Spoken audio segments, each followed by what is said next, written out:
मेरे भाई, छपरा की जो समस्या है, जो मढ़ौरा की समस्या है, या आपके गांव पंचायत की समस्या है, या शिक्षा की, भ्रष्टाचार की, पलायन की समस्या है, इसमें कोई ऐसी समस्या नहीं है जो पिछले 1-1.5 साल में शुरू हुई है।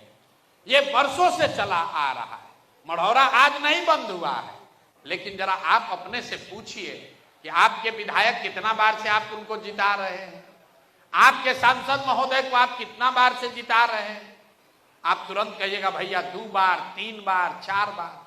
अरे भाई, तो एक और आप कह रहे हो कि मढ़ौरा में चीनी मिल चालू कीजिएगा तब वोट देंगे, और 4 बार से उसको जिता रहे हो जो मढ़ौरा मिल चालू करना तो छोड़िए, वहां जमीन खरीद बिक्री करके बेच दिया।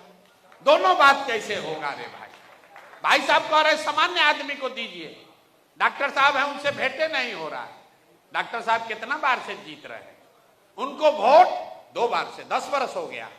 वोट उनको पंजाब के आदमी ने नहीं दिया, उनको लुधियाना के आदमी ने आकर वोट नहीं दिया है, वोट आपने, हमने दिया है। तब काहे शिकायत करते? वोटों दीजिएगा और शिकायतों कीजिएगा। लोग तुरंत कहता है भैया हमारे पास विकल्प नहीं था। यहां पर बैठे हुए जितने लोग हैं पूछेंगे भैया अपने सांसद को, महाराजगंज छपरा के सांसद को 3-3 बार से काहे जिता रहे हो? काम नहीं किए, हरा देते। तो तुरंत आदमी कहता है भैया विकल्प नहीं था। आप जरा बताइए, सब लोग तो पढ़े लिखे लोग हैं, ईवीएम पर इस बार यहां नोटा था कि नहीं था? नोटा था कि नहीं था? आदमी कहता है भैया नोटा पर वोट देंगे, वोट बर्बाद हो जाएगा। अरे भाई, आप पढ़े लिखे लोग हैं, संवैधानिक व्यवस्था है कि अगर नोटा को सबसे ज्यादा वोट आ जाए तो जितने प्रत्याशी खड़े हैं उस सबको डीबार करके पार्टियों पर ये दबाव होगा, पार्टियों पर ये कंपल्सन होगा कि उनको नए उम्मीदवार देकर फिर से चुनाव कराना पड़ेगा।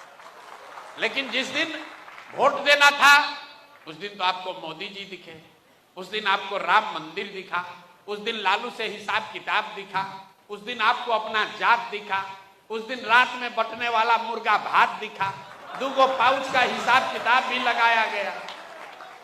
तब वोटवा दे दिए जब पाउच पर, मुर्गा भात खा कर अपने जात पर, तब भैया थोड़े दिन मढ़ौरा मिल और बंद रहेगा। कैसे चालू होगा भाई? जब तक नेताओं के मन में ये डर नहीं होगा कि हम काम नहीं करेंगे तो जनता हमको हराएगी, तब तक बिहार में सुधार नहीं होगा। और चाहे जनसुराज का ही जीत कर क्यों ना आ जाए, अगर जनसुराज के लोग भी जीत कर आ जाएं और जान जाएगा कि भैया हमको जनता इस बार वोट देने ही वाली है, कोई काम क्यों करेगा? यही नीतीश कुमार 2005 से लेकर 2010 में काम किए थे, लेकिन 10 के बाद उनको हो गया कि लालू जी के डर से वोट हम ही को पड़ेगा।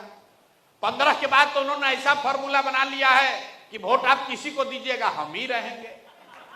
भैया जिसको दबाना है दबा दो, कांग्रेस को दबा दो, ललटेन को दबा दो, कमल को दबा दो, कुर्सियां पर तो हम ही बैठेंगे। तो उत्तरोत्तर काम करना बंद कर दिया उन्होंने। मालूम है चीफ मिनिस्टर हम ही रहेंगे। अगर यहाँ के विद्यार्थियों को यह पता हो कि हमको 95% नंबर आएगा ही आएगा, तो हम काहे पढ़ाई करेंगे भाई? तो बिहार की जनता ने पहले ही तय कर दिया है कि भैया हम वोट इन्हीं को देंगे। अगर आप लालू जी के विरोधी हैं तो आपको मालूम है, नेताओं को मालूम है कि हंस के, गा के, गरिया के वोटवा वोट उसी को दीजिएगा। 5 बरस बैठ के गरियाइएगा, लेकिन जब वोट होगा तो कहिए भैया कुछ हो, लालू से तो ठीक है, चलो इसी को दे देते हैं मन मार के, कम से कम अपहरण नहीं है, रंगदारी नहीं है। यही हाल अपने मुसलमान भाइयों का है। ये लोग का दुर्दशा देखिए, दलितों के बाद सबसे ज्यादा गरीब, बदहाल, फटेहाल अगर कोई है तो मुसलमान है। वो जानता है बेचारा, अपनी स्थिति को जानता है, लेकिन चुनाव आता है उसके सामने दिखता है भैया भाजपा को दे नहीं सकते हैं, तो वोट अब दे किसको? तो लालटेने दिख रहा है, इसी में किरासन तेल बन के जले जा रहे हैं। मेरे भाई, जब तक आप नहीं सुधरोगे तब तक कोई सुधार होने वाला नहीं।